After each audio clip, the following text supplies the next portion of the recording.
I think the approach that has been taken in Coventry and the West Midlands is top-down but also bottom-up, and so for me that's a real strength of what has been achieved in the city.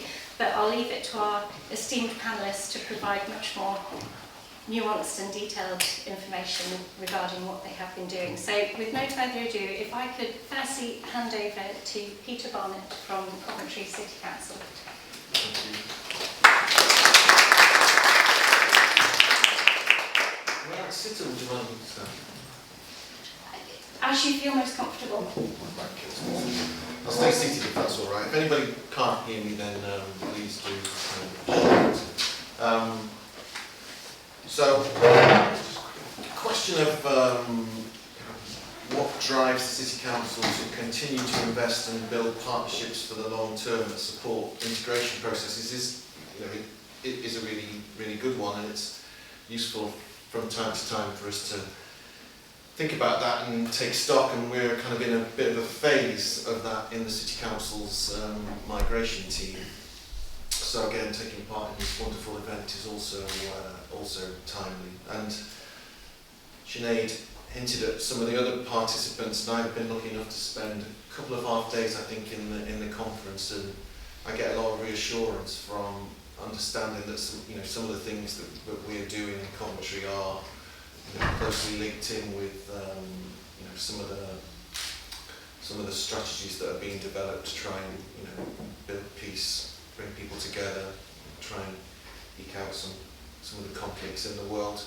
You say that we've got the biggest migration team in the country.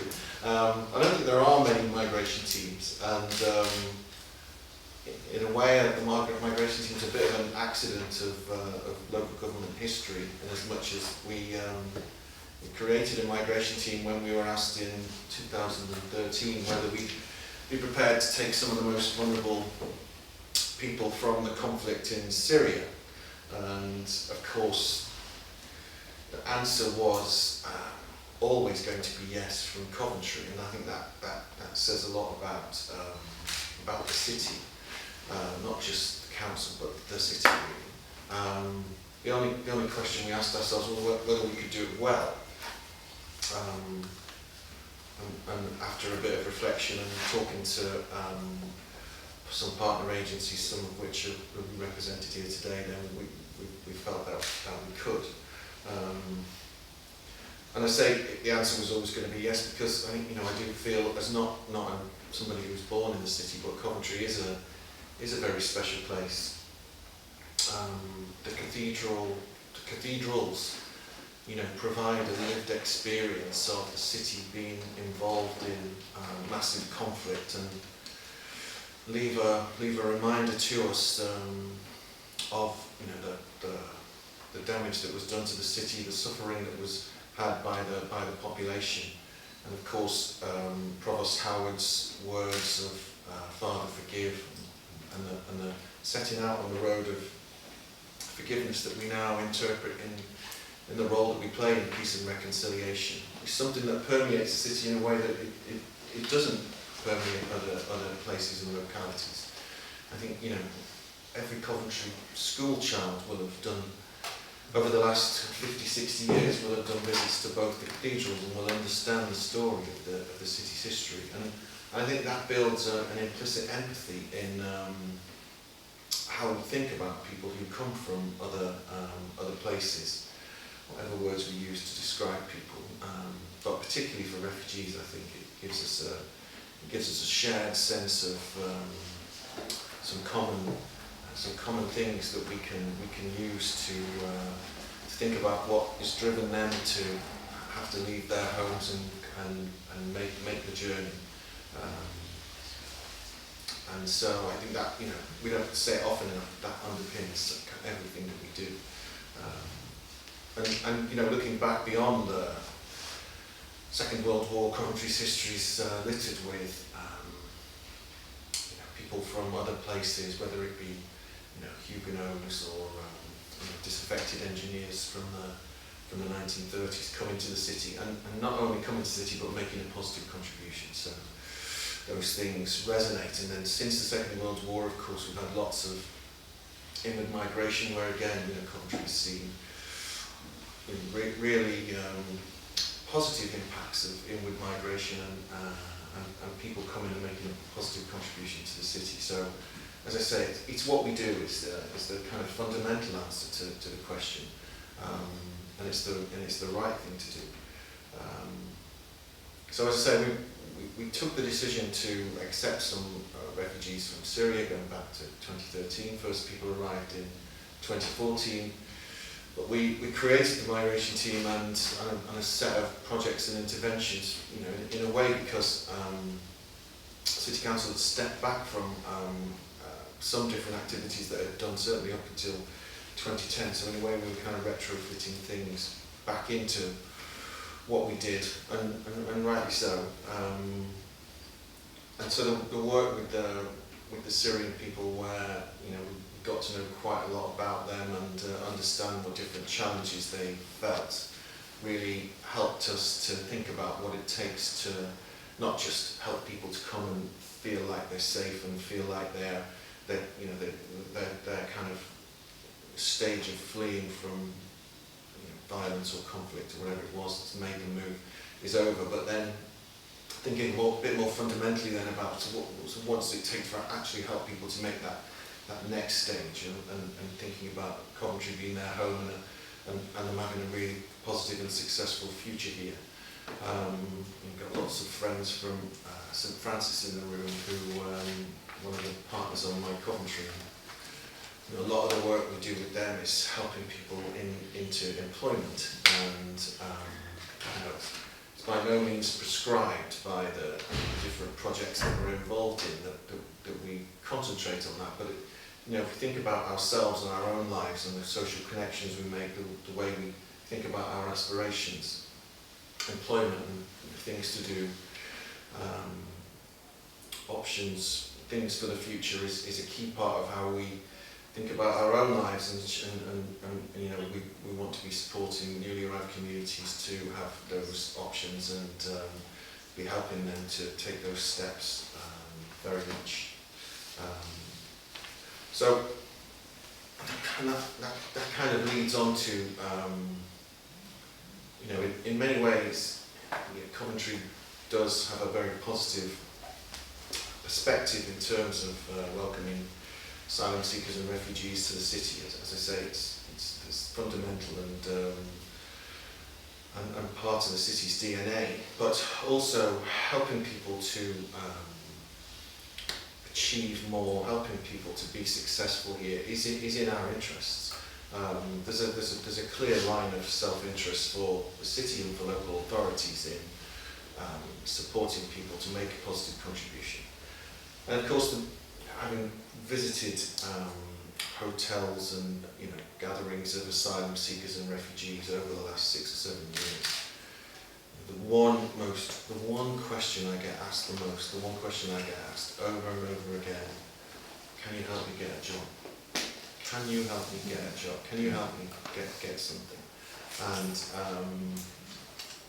And that is, again, for a local authority that is still in the middle of austerity. Things are maybe slightly different for over the period of COVID because of different changes to the way local authorities are funded. But austerity has meant local authority gets a lot of demands placed on it by particularly families who are having difficulties, families who are having financial difficulties. We know the world of benefits, and people being on benefits is not a good place for people to be. It's a life of constantly very, very limited resources, and the more we can do to raise people's aspirations and help people to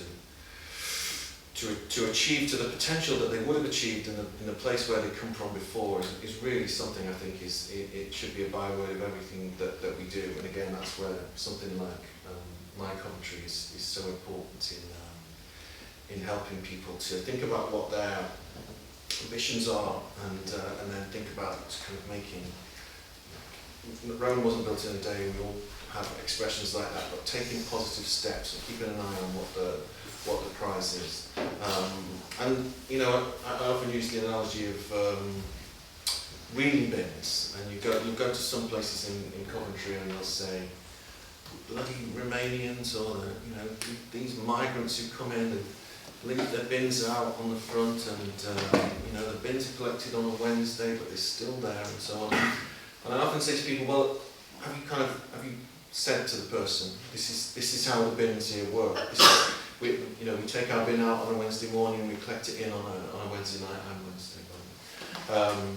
And I think that there is a lack in the UK generally, and probably we've, until 3 or 4 years ago, kind of not responded so much to that. There is a lack when people come here of, first of all, welcome to the United Kingdom, welcome to Coventry.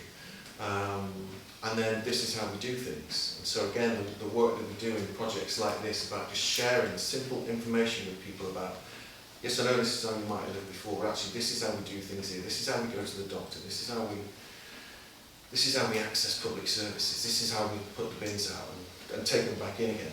If we don't take the time and trouble to do things like that, then we're actually not helping ourselves, and we're not helping the people who come here. So just trying to think about things like that is important. And we're, as I said at the beginning, we're now at the point where we're looking to develop an integration strategy for Coventry that goes much more deeply perhaps than thinking about wheelie bins. Thinking about education needs, support with helping people to learn about life in the UK, all those health needs and some of the different challenges that new communities bring. Things like that are really important, and the city did have an integration strategy many years ago, but it's kind of not really of much use now, so rethinking things like that. And rethinking again, making sure that when we do plan things for refugees and migrants, there's a clear justification and reason why we're doing that, because where we can do things for people, across different backgrounds and communities, we should do that. And we should only do things for refugees and migrants that very specifically justify us doing that, because again, we do not want to create a lack of cohesion. We want to create opportunities for people to be together, for different groups in society to get to know each other and understand their different experiences and so on. And seeing too much of just a special set of things for refugees or migrants or whatever it is, there's got to be a good reason for it, because otherwise that will create some challenges, particularly within the host community. So things like that we need to pull together, and we need to make sure we've got a consistent set of interventions that support each other. We've got some great partners in Coventry who we love working with. We've still got things that we want to improve, even though got some good experience, very happy about things. I want us to think a bit more about how we can hear the voices of migrants, refugees in particular, in planning what we do. Again, My Friendly Cities has been a great project where we're sharing some information today about the evaluation of My Friendly Cities. And we took some big steps there on thinking about how we can help people to make sure their stories are heard in the first person, and we want to build on that over the next period as well. So I don't want to keep talking for the sake of it, and make sure as much as we can, if there's a bit of time at the end for questions and discussion, that would be lovely. So I'll leave it there if that's all right. Thank you. So it's great that you mentioned My Friendly Cities there and this ambition to develop the integration strategy. But before I hand over to our next esteemed panel members, I just wanted to read out the 4 core values of the My Friendly City programme, because it really speaks to everything you've just said, Peter. So the 4 values underpinning a My Friendly City are viewing the positive potential of migration, making a long-term, not short or medium, a long-term commitment to following through on the actions. A My Friendly City values diversity of partners and the connections and collaborations between them. And before I introduce you to Last Mafuba, the most important of these values is that it puts migrants at the heart of city development as pioneers of change. we have benefited hugely from the innovators within our programmes, and so I'd like to introduce you to one of the most innovative and busy individuals I know. There are not enough hours in the day for everything that Last manages to achieve, including cooking all day on Sunday, running a social enterprise which is just going from strength to strength. So Last established her social enterprise 5 years ago to provide culturally sensitive support to refugees, asylum seekers and migrants. She is specialising in mental health provision that is also culturally sensitive, and I won't go into much more detail because I'd much rather hear from you, so may I introduce Last Mafuba.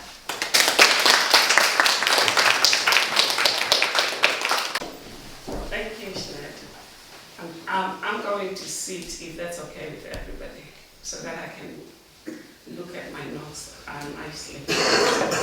So my name is Last Mafuba, and like Sinead said, I am the founder and CEO of Inini Initiative.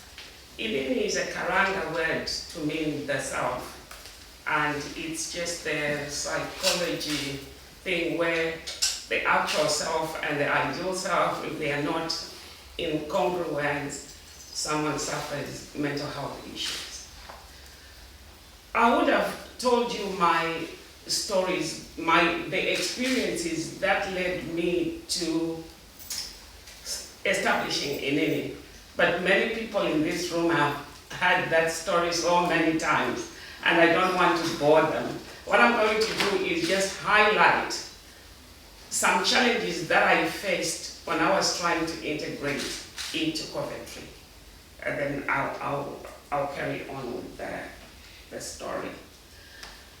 So I arrived in the UK 11 years ago, and from Luna House, Coventry, I was sent to Liverpool, where I lived in a hostel. I didn't stay long in Liverpool. 2 days at the hostel when I was like registering for my health, for the NHS and whatnot. They realized I was deeply depressed, and they got me a counseling therapist. I had one session with a therapist, and then I had to be dispersed to Birmingham, where I was promised to get a therapist in Birmingham. When I arrived in Birmingham, they started looking for a therapist for me, but I'm one of the luckiest people around. My asylum was decided before I even managed to go for my second session. So from the time I submitted my asylum application to the time I got my status, it was within about 3 weeks. So that's a very short asylum journey, because I'm working with people who have been on the asylum journey for over 20 years. So by the time I got to Birmingham, I felt I didn't even need the therapist because of what I had seen in the hostels. There was dire need of support. People were struggling, people were sad. The sadness was, if you walked into a room, you could almost touch it. That's how bad the hostels are. So I thought, oh, I could speak English. I'd been to the UK before. I was okay, because there were women there with children. They could say a word of English. Some had lost their relatives. They didn't know where they were separated. It was just a mess. So I felt, oh no, I'm okay. And I told myself then, if I come out of this alive, I am going to come back and work with this group. So when I moved to Coventry, I stayed away. 2 weeks after I arrived in the UK, my mother died in Zimbabwe. And I think that added to my depression. So when I moved from Birmingham to Coventry, I was meant to be housed by Coventry. Then the policy was, if you get your status in a certain city, that local authority is responsible for your housing. But I had to move to Coventry because my son was living here and I was coming back for my son. And it is the reason the Home Office had sent me from Liverpool back to here. When I got here, I was told I could not be priority to get housing because I had no young children, I was not on drugs, I was not pregnant, I was not ill, all the other bits were there. So I was not priority. I had to get accommodation myself. I didn't have a penny to my name. I was broke, if not broken. I didn't have anything. I didn't have a job. In fact, I tried from the time I got my status. I tried for 11 months to get a job. And I'm not talking about any specialized job. I'm talking about a cleaning job. Then I was volunteering with CRMC, and they often would bring in organizations that were recruiting, and some organizations would come there and I would think, oh, I'm going to be lucky. No one would touch me. No one would take me. But whilst at CRMC, I realized that so many people were experiencing the same challenges I faced, or rather similar challenges. And they were also being offered therapy, but they would do maybe just a session and then they would leave. They would just disengage. And I wanted to understand why it was like this. Because when I tried settling, first of all, and the council would not house me, my stepdaughter had said it was okay to come and live with her whilst I tried to sort myself out. The very day I arrived in a house, the very day, we didn't even sleep in the same house. She fell ill and I had to take her to hospital. She never made it from hospital. She died. And once again, I was homeless. And the landlord didn't want me in that house. And understandably, he didn't know me. He didn't know whether I was going to be able to pay my rent. He just didn't know me, and he wanted me out. So anyway, fast forward, I'm now working for CRMC. I decided to go to university to study psychology so that I can understand that human behavior. Why are people who are being offered therapy, why are they disengaging? But no university would give me a place. Even though I had a degree from my country, no one would give me a place. But someone suggested that, why don't you do an access to higher education course? That way you'll be able to get into university. I did that, but because I was on benefits, if you go and study, your benefit will stop. So who is going to pay for your rent? You don't have a job. I went anywhere, but I was lucky because my then husband, my estranged husband, who was getting benefits for our son, agreed for me to receive the benefit because I was now living with my son. I saw many people drop out of college because they couldn't afford it. So you see, those are the challenges that people, refugee migrant communities face when they get to this country. Even if they want to better themselves, the systems in place will not allow them to do that. So anyway, I went to university, I studied psychology, and then the aim was to become a clinical psychologist and then come back and work with refugees and asylum seekers. But once I was at university, I realized it's not as easy to become a clinical psychologist in this country. So I said, okay. And I was lucky, I then got a scholarship to study international development law and human rights, where I studied on migration, asylum seekers, refugees, the laws, the policies, the realities, what happens, what governs them. And I wanted to understand what happens in their countries for them to want to leave their countries. Why can't they go back, all that?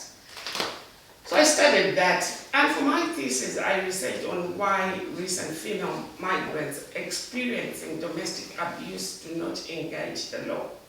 This is something that I've gone through. and I'd seen it continuing. So I wanted to understand, why is it that we don't engage the law when we are going through something like this? And it was when I was researching for this piece of work that I realized that the abused were experiencing mental health issues. The abusers were experiencing mental health issues. And I realized the challenges that refugee migrants face in trying to integrate into their communities was the biggest barrier to anything that they could achieve. That was the biggest barrier. So I decided to set up Inini initiative. Once Inini was established, so I established the Inini, and what Inini does is to support refugee migrant communities overcome the challenges of integration. That's what we do. They are so different, the challenges are varied, but we try our best. And also because of COVID-19, I'm sure you will agree with me that another mix was added to the issues. So, anyway.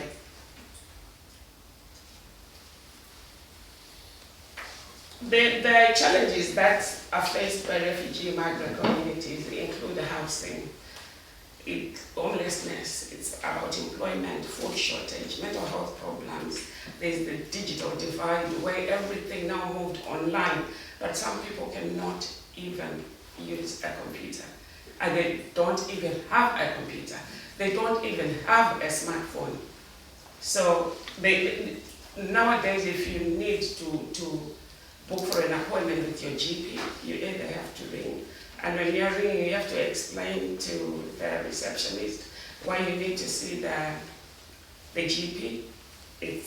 And if you are unlucky and there's an answer machine first that you have to go through to get to the receptionist, then you will never get through that answer machine. Because your accent, that machine doesn't understand your accent. So those are issues that people come forward with. They need for you to help them access GP services. And most people are just self-medicating. They've stopped using GPs. So those are issues as well that people face. So anyway, to cut a very long story short, I've written down the leadership, the leaders that we as a community, as an Inini community, wish we could have, or some of it we have, some of it we don't, and wish we could have. We want leaders with a deeper understanding of the problems faced by refugee migrant communities. I know I set up Inini, and when you look at me, you would think, oh, she's a leader. Yeah, kind of. But I am more like the underdog. I am a leader without power. Even when I have solutions, I can't implement them because I don't have the power to do that. Because there are leaders up there who I need to access for those solutions to be implemented. But after time, meetings are held to decide on refugee issues by people who only have a theoretical understanding of refugee needs. And a theoretical understanding could be far from the actual truth. And even myself, being a refugee who went through the asylum process, if someone was to come to me today, and if I was to use the experiences that I gained back then, it's not going to suffice because the immigration laws change all the time. So whatever I went through, yes, they're similar, but there is a different mix altogether now. So there is need to listen to refugee migrant communities. There is, I I wrote here, there are screaming silences amongst this group. You only need to be attentive to hear them. You need to go to, we want leaders who go out to refugee migrant communities and have them have a voice, give them a voice, let them speak, listen to what they need, listen to their needs, and then come back and implement what they themselves want. We need leaders who understand that it is okay not to know it all and who are willing to listen to those experiencing the challenges. You see, the problems we face as refugee migrant communities, I think I've just said it, they do not result from a lack of effective solutions. It's just a lack of power. If you are to go to refugee migrant communities today and ask them, you have a problem with homelessness, you have a problem with housing, what do you want us to do about this? How do you think we can solve this problem? I can guarantee you they do have a solution to that. Only if someone can listen to them, they have a solution for that.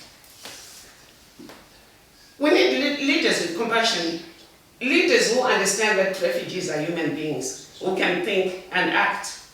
Leaders with the capacity to work across lines of difference and build trust among communities.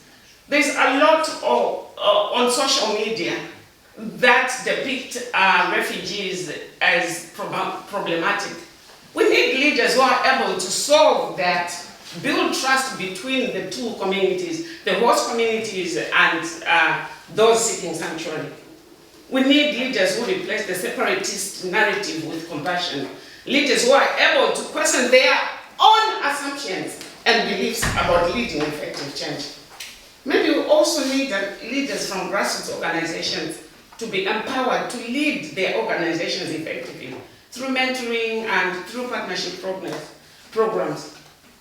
I know some of these things that I'm saying may sound like I am being critical or they're just criticism, but trust me, they're coming from a place of care for our society, because I know that successful integration of refugee migrant communities is key to the future well-being, the future prosperity and cohesion of our society. We need the collective impact. We need the collective impact to be able to carry forward, and we need that now more than ever, with COVID, with climate change, with what we need, that collective now. We need to bring people together. We need community cohesion. Thank you.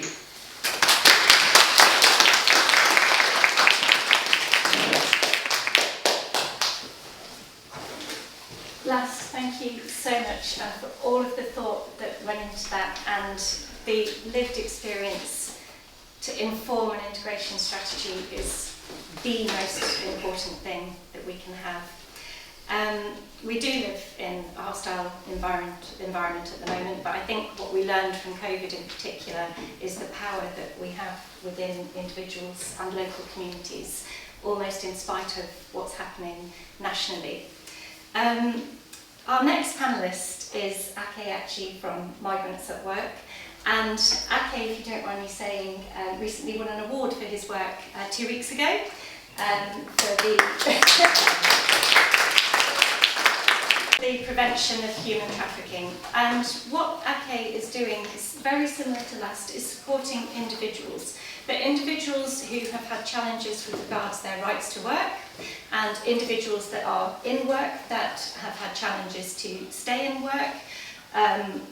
Ake is working in the gap between two systems, between employment law and immigration law, but Ake is not just working with individual migrants and supporting them through their experiences. He's also tackling it from the point of view of the employers, because Ake has identified that employers also need support to understand rights to work, and also supporting the frontline migrant organisations. So if I could hand over to Ake Achi. Thank you, Sinead. Hi everyone. So as Sinead said, my name is Ake. I'm a former child labourer from the Ivory Coast. The definition of child labor amused me a little bit because from the international community perspective and the European perspective, a child labor is somebody who's a child who is forced to go to work, does not have the opportunity to go to school or something like that. But where I'm coming from the Ivory Coast where my family have plantations of all the coffee, chocolate they drink here. Maybe it's coming from all the history I planted 30, 40 years ago. So I was working with my family in plantation. It was a happy life.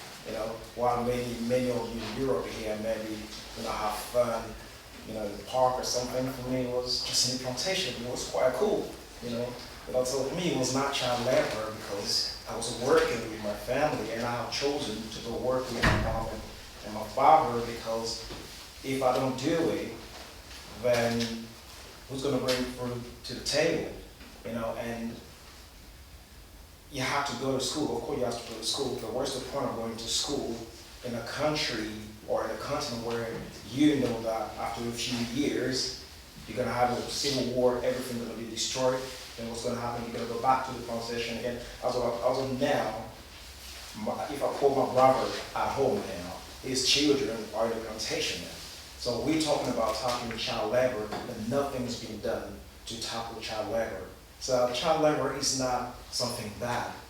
It's something that we have to live with where I'm coming from, because if we don't do it, what are we going to do? Nobody is going to help us. So I arrived in Europe, I was 10 years old, so first in France. I spent about 21 years in France. So the problem asylum seekers are going through in the UK, I had a similar problem in France, but I was not an asylum seeker, so I came to join my family. But there was some point where after spending 20 years in France, at some stage, the law changed so many times, and I fell into this gap where I could no longer have the right to live in a country, even though I spent over 20 years in a country. And I saw many of my friends who were being deported back to a country, they left when they were a baby. So I had to find a way to stay in the country, and I managed to find a way to stay in the country. But it's really disturbing when you leave your country, you leave your family behind. And when I left at night, and the whole village, nobody knew I was leaving. It was like I was kidnapped at night, because when we leave, you want to keep it quiet, you don't want to say anything to anyone, because you think, our parent thinks something bad's going to happen, and we're not going to go overseas. When I arrived in France, it was great because, it was a new opportunity, but it was really, really sad because I left the whole family behind. Until now, I understand. When my parents speak to me, I understand. But I can't speak back to my parent because I don't know how to speak my language anymore. So when we come to Europe, a lot of people think we come here to claim benefit, blah, blah, blah, to enjoy life. But when we arrive here, we lose a lot. Not being able to communicate with your family in your language, having your brother to do the translation, it's really, really, really, really sad. So I call my mom. I can't speak to her. I can understand everything she's saying, and I say, I can't speak that. Anyway, so I arrived in the UK about 16 years ago. So when I arrived in the UK, I was working 7 days a week, and to be able to support my family back home, but also my wife and my kids here.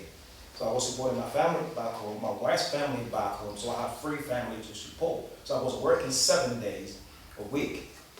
And sometimes I was being paid cash in hand. For me it doesn't matter as long as I get something, but here they call it labor exploitation because you don't get paid a minimum wage or things like that. And if something happens, then you have to report it for the authority to help you to tackle labor exploitation. But then when they do that, they put you in the system, the national referral mechanism, and in a system that is not safe, because once you get into the system, they give you some money every month, but then how are you going to support your family back home? So you can't do that. So many of us do not enter in this system because this system is a trap. If you have the right to remain in the country, then that's fine. But if you don't have the right to remain in the country and you enter in the system, at the end, potentially they will grant you leave to remain, but you don't know. So if you don't have a leave to remain and you enter in the system, It's basically you telling the Home Office, hey, I'm here. At the end, you don't have your status, then they remove you from the country. So I started working for a company, it was a security company, so I became EU citizen as well. So I'm French citizen, even though I don't look a French citizen, because most people, French citizen, are white. So, and I see that all the time. So I was working for this company, and there was a time where the Immigration Act 2006 came into force, where an employer was required to check the right to work of all employees. And I was already working for my company, and they were asking me for my right to work permit. And I said to them, well, I gave you my French national ID card, what else do you want? They said, well, that's not good enough. I said, okay. And I explained the law to them. And I went to the French embassy to tell them, I'm a French citizen. My employer said I don't have the right to work. What can you do? They said, yeah, you have the right to work. Tell your employer you have the right to work. I said, well, yeah, great. I went back to my employer, I have the right to work. I said, I said, okay. I went to the Home Office, and I said to the Home Office, they want me to work. What do I do? They said, yeah, you have the right to work. They gave me some kind of documentation. They said, show your employer. I went back to my employer and said, because we're going to be fine. Then I joined the trade union because I thought that the trade union would help, because I heard a lot about trade union when you have issues they can support you and everything. I said, great. So I joined the trade union and I was paying £12 every month. And when I went to them, they said, well, the right to work, it's not an employment issue, it's an immigration issue. You need to go see an immigration lawyer. I said, yeah, okay, but how am I going to pay for that? They said, well, your union membership does not cover that. Then I found an organization, I think it was Citizen Affairs Bureau. So they asked me to contact an immigration lawyer. Then I contacted the immigration lawyer, and I spoke to the immigration lawyer and said, well, that's not an immigration issue. The right to work is an employment issue. So the union are saying it's an immigration issue. Immigration lawyer are saying it's an employment issue. Then what do I do? So I was in this gap where nobody could help me. So when I had a problem with my employer, they suspended me for a little while. So I had no money, I had 3 family to feed. Then I went back into this, into work cash in hand. And that's where immigration law and employment law conflict with one another to create labor exploitation. And this is not about people who are working illegally. It was about people who are working according to the law. But because the employer and different actors do not understand the law, so they force us into this gap where we are forced into exploitation because somebody out there is making the law and don't understand employment law, immigration law, and how they conflict with one another. Then after that, I left I was made redundant because I was having this issue and I couldn't keep my mouth quiet because I have a big mouth. So I was challenging my managers all the time, trying to be the clever one, explaining to them what the law is. And of course, when you're black and you try to explain to your white manager what the law is, they think you're the clever one, then they kick you out. So when I left, then I joined the union as an employee to work for them. And as I was going around, I saw a lot of people from my community, British citizens as well, who looked like me, who were losing their job because employers were saying that they're not sure whether they have the right to work. Hello, British citizens, they're not subject to immigration law. They have the right to work, but they couldn't understand that.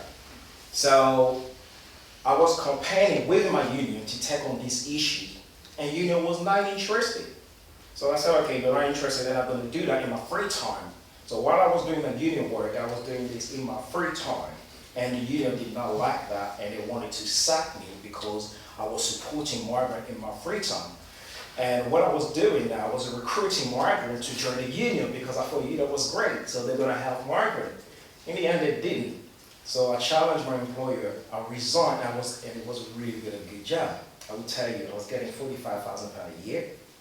A brand new car every 2 years, a brand new iPhone every 2 years. But I saw what was going on in the union where we had an issue, migrant being, we had issues. And I had the knowledge and skill to help because I went through that. But the union leadership would not help. Most of them are white, male, who have no experience of immigration law. they would not have. And I said, well, this is not for me. I'm here to help people. If it's just about taking the money, I'm not interested. I resigned. I took them to court, and I represented myself in court, and they hired a QC. I won my claim against the QC. I lost some of the ground, but I won some of the ground, which for me was really great because I was against a QC, you know. And one of the things that annoyed me, and the reason why I resigned and took them to court, is because they said that I was not able to speak effectively in English in public. And this was in 2016. When I joined the union, I had a degree. After they said that, I resigned, I went to university, I have my master's degree. And they're saying to me, I don't know how to speak English. Some of them don't even have a GCSE, okay? And I had a degree joining them, they say I don't speak English correctly. My accent is funny, it's a funny one. And when Last was talking about the GP, when you ring them, every time I ring the GP, and when I speak, they don't understand my accent. Every time I go through this kind of an issue. Then I resigned, and I took them to court, and I set up Migrant at Work. But when I set up Migrant at Work in 2018, I was trying to reach out to everyone, all the MPs, all the Home Office Select Committee, everyone, and to talk to them about this issue. And I thought it was like I was speaking Chinese or something. People were not seeing the problem I was seeing. I thought I was going mad. I was seeing something that did not exist. Then my friendly city project came about, and I applied for it. And then I had this £5,000 grant. And since then, what we have done since then is what we do at Migrant at Work is to analyze how immigration law and employment law conflict with one another to create labor exploitation. So we really look into the detail of different provisions conflicting with one another. So what's been happening is you have a lot of migrants have the legal right to work, but they can't work because of the law.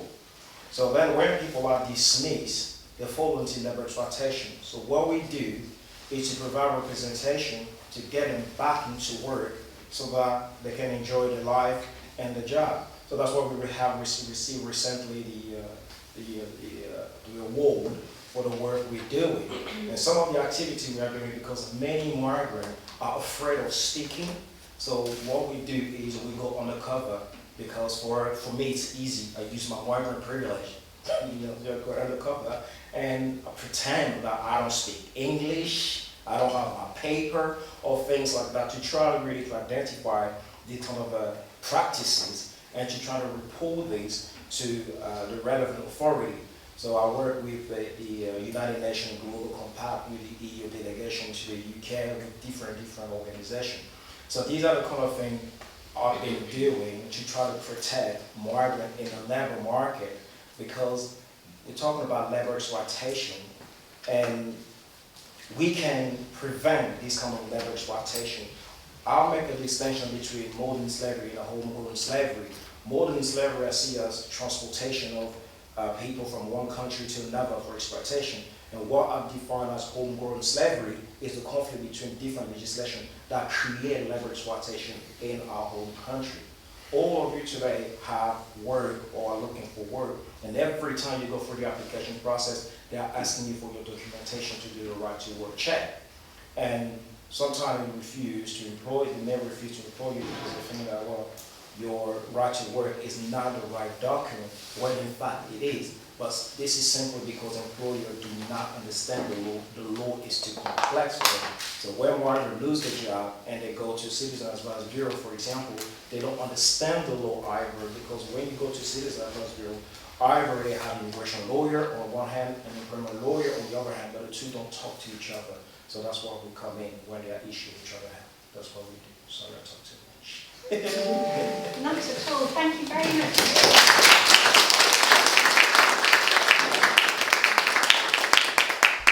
I imagine it's very easy to lose hope with everything that we've just heard, and I think when we're looking at what an integration strategy might look like, it is hugely complex. The different partners, actors, the challenges, the barriers related to digital divide, employment, housing, mental health. We need an array of partners at different levels, and we need to get better at leadership at all levels. Moving on to another partner from my Coventry who is starting to tackle this very issue, I'd like to introduce Tom Dixon from ACH. Now, ACH started off as a social housing charity supporting refugees, migrants and asylum seekers. They are now a national organisation who support refugees, asylum seekers and migrants with housing, but also with training, support, mentoring, and they also conduct their own research and consultancy. So may I now hand over to Tom Dixon from ACH. Yeah, so I thought I would just start with giving some context to what I'm going to talk about today. So I'm talking about our Integrate tool and the way that we can use that to develop methodologies of integration. So we started working on this in 2016. That was prior to us working in Coventry, so I've been working in Coventry since 2019. But we wanted to develop an alternative to sort of the traditional methods of measuring and looking at refugee and migrant integration, which tend to focus exclusively almost on ESOL, on language acquisition, and on employability. Now, it's not to say that those things aren't important, clearly they are, but in order for an individual to become integrated into their new environment, whether it's Coventry, whether it's another UK city, the reality of that is much more complex. And the person's needs need to be looked at holistically in order for them to maximise their opportunities in the UK. The UN say that in order to measure a country's success in integrating refugees, they shouldn't be disadvantaged towards the host population. And what we saw with some of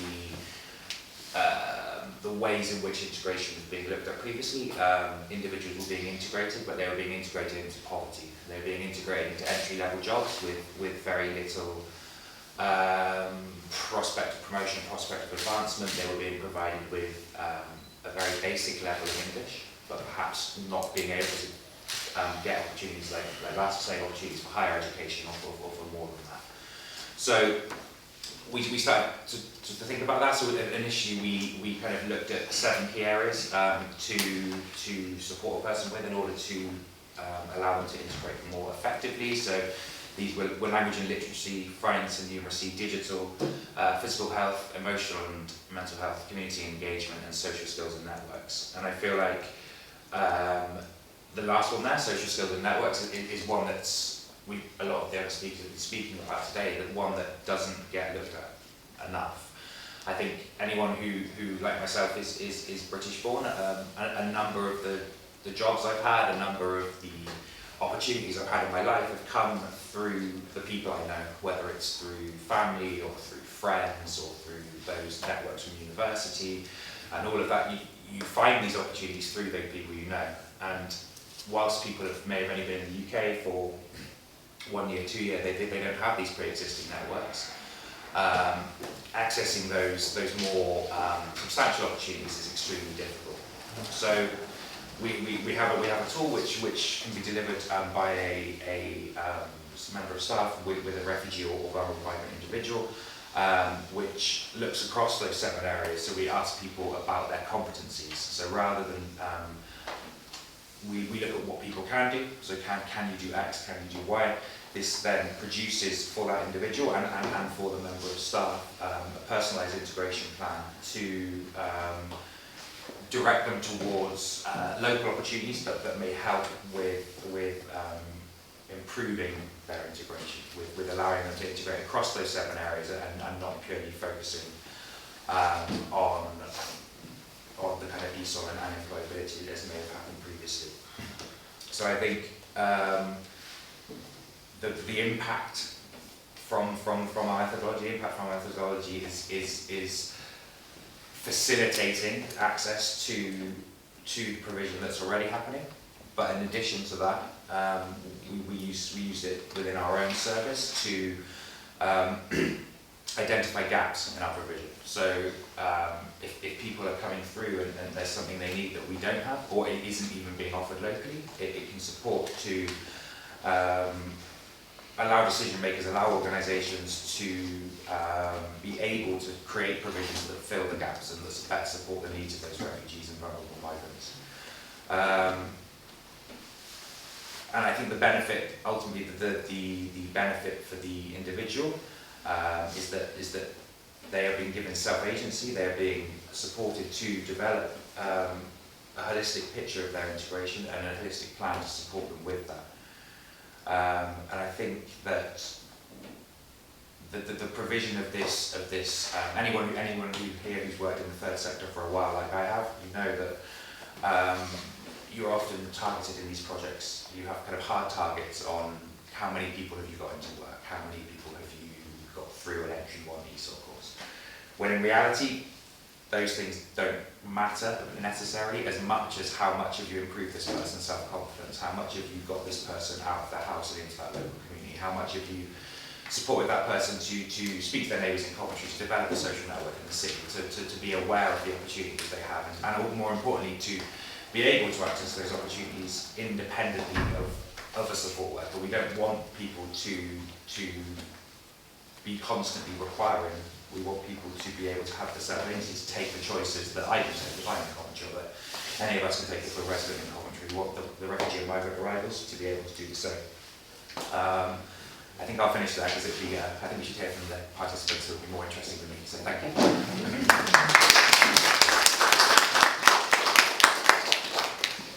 Thank you very much, Tom. If I could trouble you to take a seat down here, I'd like to invite, Nabila, who has been supported by St Francis of Assisi on the My Coventry project. Nabila, if you're okay. And Aisha, who has been supported by Positive Youth Foundation.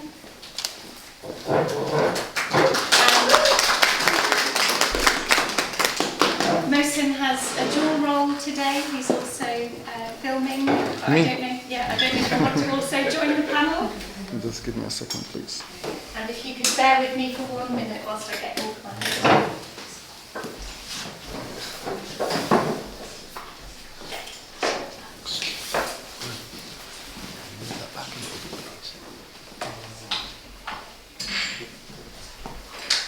So now we'd like to hand over to our participants and hear a bit about their experience, and then we will have time afterwards for 2 or 3 questions from the audience.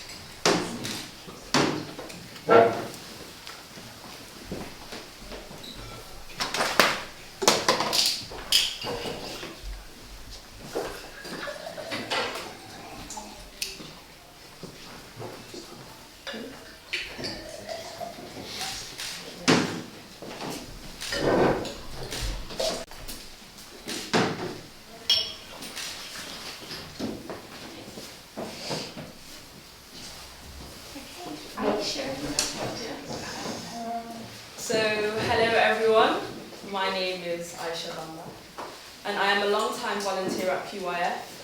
During my time there, I have become a youth ambassador, mentor to young children, and an activist. I was born and raised right here in Coventry. I'm the daughter to Yakuba Bamba and Sahoro Mide. I come from the Ivory Coast, Côte d'Ivoire, and my parents raised me and my siblings to be proud Ivorians.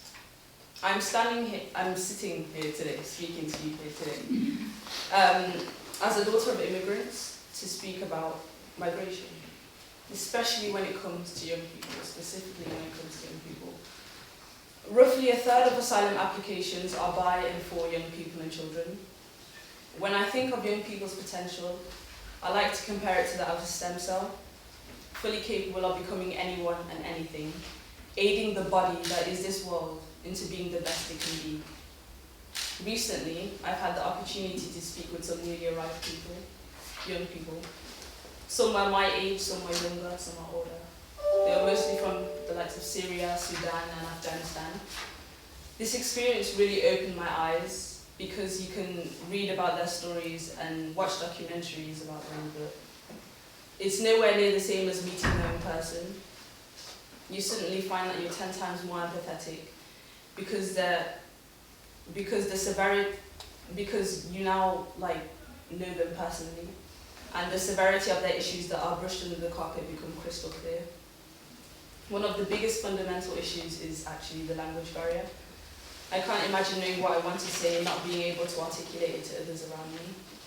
Language is everything. It reveals personality. Without the proper communication, you have no control over how you're perceived, which is so important, especially when it comes to young people, because it's vital that they have the access to express themselves as individuals, not as a label: refugee, migrant, asylum seeker, hopeless. We as young people know these labels too well. Gang abuse, black and aggressive, always on their phones, too young to contribute. Language is so important to understand the environment around us in order to thrive, not just simply survive. Furthermore, there are other things that hang heavy on these young people. Everyday worries that I've noticed are actually completely the same to mine and my peers. Do I fit in? What career should I pursue? What's the cheapest place to get chicken and chips? What do I say when I've recently been bullied at school for my accent or for having shoes that aren't considered cool? So looking back, if 1/3 of immigrants are young people, how many of them have we all directly spoken to face about what really matters to them? We must include them in these conversations because there is no perspective more honest, real, and valuable than theirs. While you're here, I'd be keen for you to all go read the place cards scattered around the room. They were recently used in a peaceful protest young people from PYF were involved in. These are the thoughts and words regarding migrant rights by both young people born and bred in Coventry and those who travelled here to find refuge. If there was one hope or suggestion I could leave the room with today, it would be this. I have seen the huge benefit to both migrant and local young people by having us all mixed together. Football sessions that have 7 different languages flying around, creative sessions which centre self-expression, spaces where people feel equal, not lesser because they are not the majority. Don't tuck these people away or confine them to their own. Don't keep them safely away from the general public for fear of ignorance. It's obvious how much they want to be around their new normal. Me and my peers from Coventry gain just as much being around new communities as it is clear they do from being around us. The biggest lesson I learned was, we are all the same and want the same things regardless of our start in life. Thank you.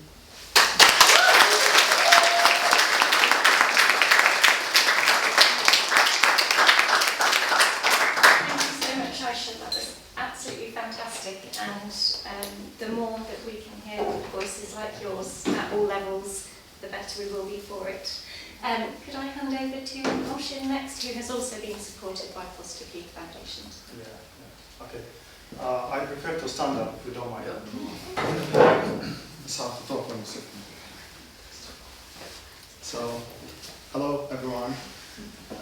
Today I'm going to mention a story to a young person that I know very well, and excuse my language if I messed up everything. I know a young person, he's from Iraq. He used to live in a countryside with his family, mom and dad and 2 sisters. And in that time life was amazing, we can say, basic, waking up every day at 5 a.m. in the morning, going to the river to get some water for the house, here, and then go back home helping his mom, cleaning, making the breakfast, and then go to school, walking beside the river with his friend Ali and Ibrahim, nearly an hour to get there. Every day that was the routine, but there was a peace, a hope for a bright future, we can say, till the point when everything changed, when the war started in Iraq on 19th of March 2003, between Iraq and many countries. I don't have the time to mention all of them. Everything changed. Life completely started to be scary, we can say, dark. And that day he was at school and started to hear some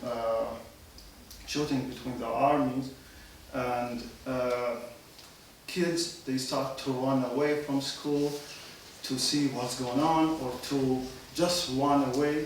And teachers, they start to guide them to a safe place.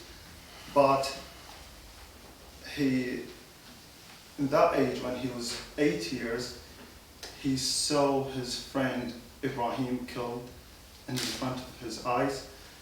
And in that time, he just asked himself, he didn't care who did that, from where this comes from, but he just asked, why all these things happen?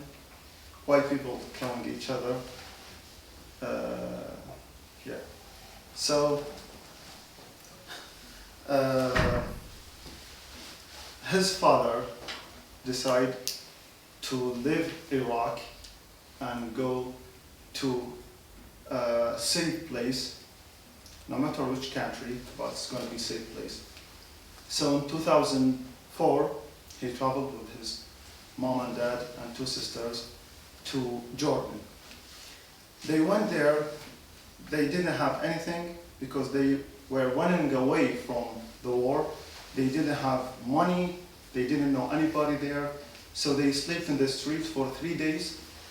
And by accident, his father was working in the city center in Amman, the capital city, and he saw one of his friends back home in Iraq, and he just explained to him, I'm here, I don't know anybody, I'm lost, we're sitting in the street for the 3rd day, and nothing can do.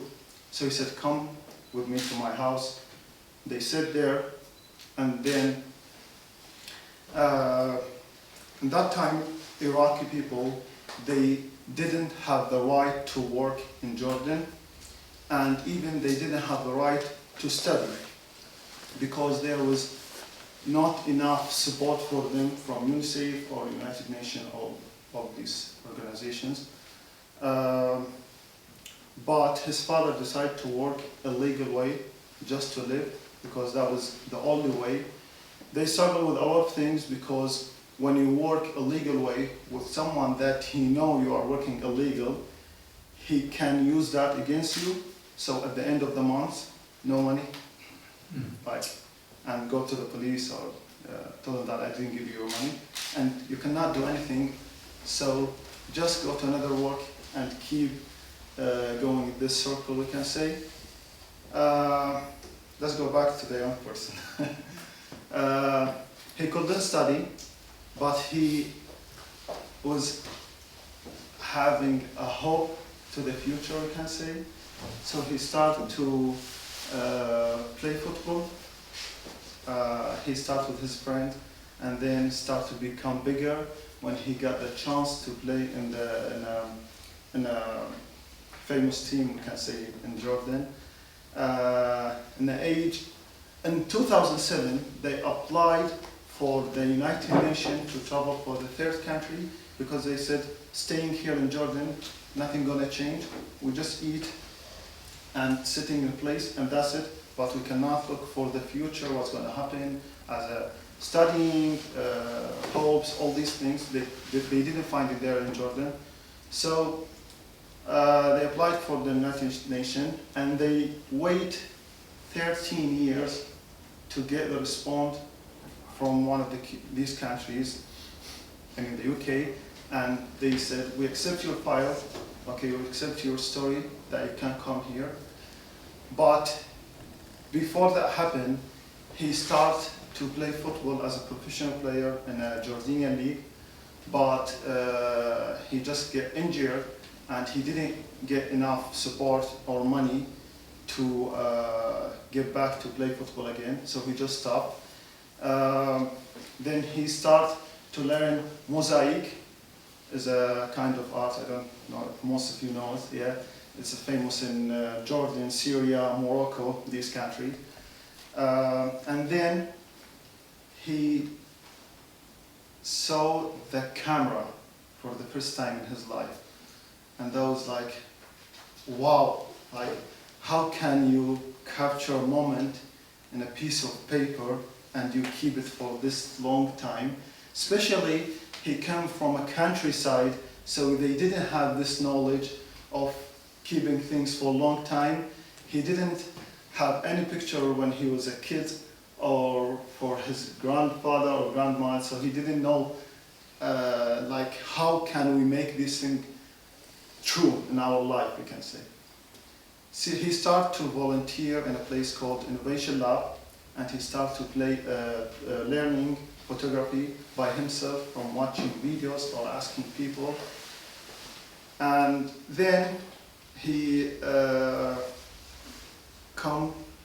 came to the UK in 2019, 12th of March, and that is another big change in his life. But before I start to talk about the UK life, we can say this young man is always wondering, where's my home?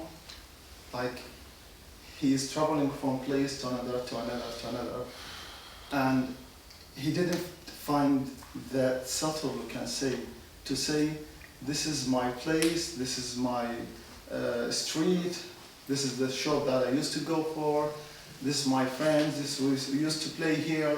He didn't have this moment in his life. So he came to the UK, Coventry, this amazing city. He started to do the 10 weeks program of UK life, we can say. And then he started to do another 10 weeks work experience. He met a lot of lovely people, they support him. And then he said, I want to volunteer. And he volunteered in a citizen advice as a receptionist. And he started to study at college, English and math. And then he got the chance to volunteer at PYF. Before he was a participant, and then he got the chance to be a volunteer. And when he get in that section, we can say, working with young people, helping in newly arrived to get settled, he used to feel that he got responsibility because he survived from all these things that happened with him in Iraq or in Jordan. So I'm here, I'm safe, but how can he change people's life in back home? So he find a way. Maybe he's still in the beginning, but he find a way when he start to volunteer with PYF. And PYF, they saw that person, he got the ability or the skills to be one of the staff, and they give him the chance. And that was another dream that he get, we can say. He started to work there. He started to meet a lot of people. He started to play football also again, and it's not as a professional as before, but still it's football. And then he said, I want to develop my skills with photography and videography and make it more professional, I can say. He went to a place called Bollywood Theatre. He got a course there for like nearly 6 months, and he achieved some skills that he got already.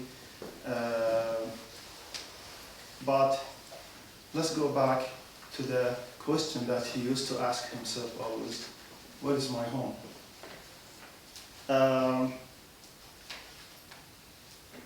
I think home is the place that where you can find yourself.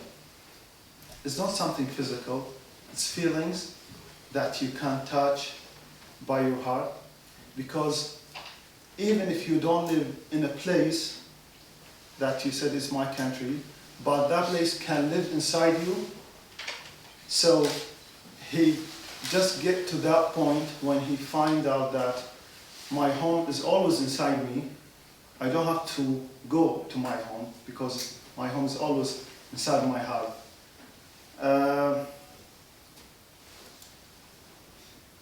That young person I was talking about is me, my son.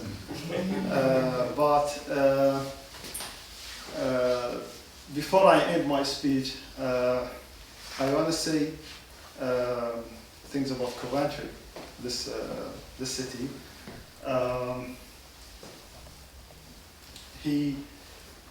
Me. Yeah, me. I get to know people that they have love that I couldn't find before. They guide me, or they catch my hand to the right place.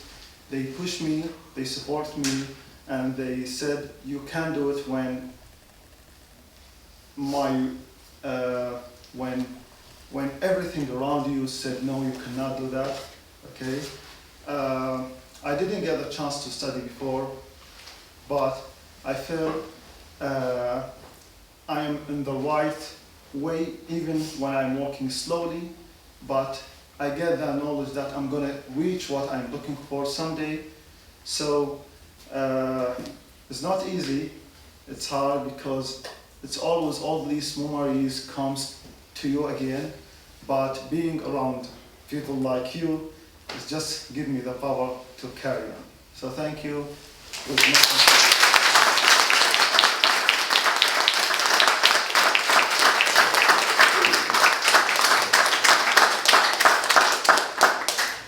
Thank you so much for that, Nassim. Ake, you said you use your migrant privilege. Now, I found that really interesting. And what we've heard from all of our participants and our panellists today is, oh my word, what they have had to go through to get here today.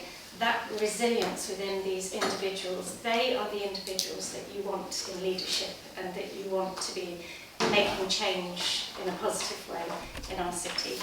And just thank you so much for sharing everything that you have with us today. So our final participant that I'm going to invite to talk to us is Nabila Gill, and thank you so much for taking the time out of your morning today. Nabila has been supported by St Francis of Assisi, and we've heard today about the various challenges that individuals face, and St Francis of Assisi, one of the partners in My Coventry, a fantastic example of how they are able to support not just the employability needs of individuals, but individuals in the round. And so, Nabila, if I may hand over to you to talk a little bit about your experience. Hello everyone, my name is Nabila Gill. Today I want to share my story, my experience, how I've been supported by St. Francis. I came in England in 2004 and I'm married. I've got 2 boys, aged 13 and 9. When the pandemic started, I've lost my job and I'm the main breadwinner in my house. During the lockdown, my husband, so I get emotional sometimes.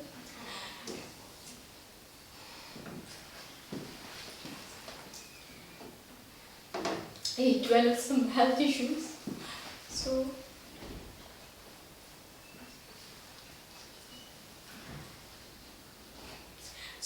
one of my friends, she said, St. Francis doing children parcel, you want to register for that? I said, yes, it'll be great. So I get to know St. Francis. She gave me the contact number, I called, it was Phoebe. And I said, I want to register my children for Christmas parcel and New Year. She said, oh great, she took my details and she registered me for that.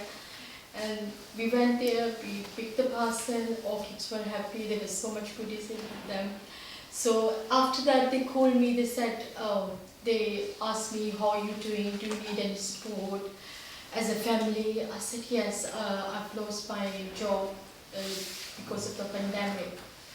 And now I'm looking for work, and she said, oh, we can help you with that, Phoebe. She said, do you have, you got CV? I said, yes, I have CV, but it's not in order. She said, oh, no problem, we can put it in order and then we'll see what we can do. And also then she said, do you want to do an employability course? I said, yes, sounds really great. So she put me for that as well. I've started employability course and I really enjoyed every bit of it. It's bring me really confidence and how to look for jobs, and how then I get to know some of myself as well, my skills, my interests, what can I do to be more employable. So it was really good for me. And then they have a social supermarket, which is really great. And they asked me, do you want to get registered for that? I said yes, that'd be great. So I get registered for social supermarket. Every week we get parcel. It was so great, really helpful. And in March I got coronavirus. I was positive. And then we didn't have any food in the house. They called me, they said, you didn't come to pick your parcel this week. I said, sorry, we are isolating, we can't go out. They said, oh, we can deliver. We don't normally deliver, but we can deliver because you can't go out. So it was really great. Thank you very much, St. Francis. You've been really great. And now I'm employed. Because of them, they searched job for me. They called me, do you like to do this job? I said, yes. She applied for me. Next day I got interview. I went for interview. I got selected. And it's been 6 months I'm working. And last not the least, one situation came. The house we live in is private renting. In February, the landlord said, oh, I need house because I want to renovate. And because I'm the only one working, we find really hard to offer the house. We apply to agencies. Rents are so high, 800, 700, and when they look our application, only one part-time income coming in the house. We didn't get offered any house, and we were really worried. If children have so many questions, they were saying, Mom, what will happen if we don't get house? We'll be homeless. I have no answer for that, but we said we're still looking, we have hope, we still applying house through agencies. We didn't get offered any house. By the 20th of September, we have to leave the house. So 1 month early, I went to St. Francis, and I told them that's my housing situation at the minute. We have nowhere to go after 20th of September, and the Phoebe said, don't worry, we are here to help. She said, you can come tomorrow and my colleague will help to see what we can do. So they put me for homelessness team. They registered me for that. City Council contacted me very next day. And they did housing assessment and everything. And they said, you are eligible for that.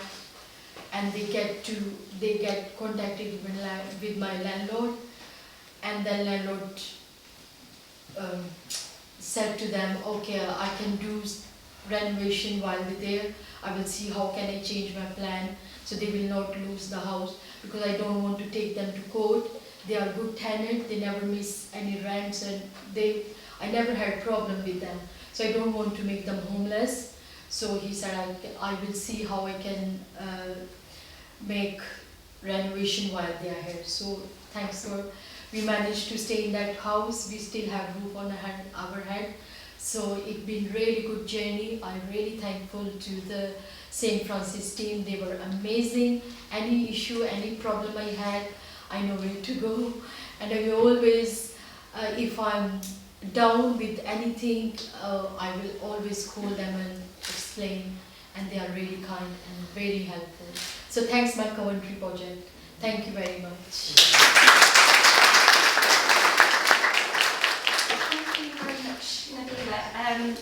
I just the sheer number of obstacles and barriers, just as things are going okay, something else happens. And I think it's really interesting to hear that the person that spoke to your landlord and had that conversation, how important having someone on your side to have that conversation with the landlord can't be underestimated. So thank you for sharing your story.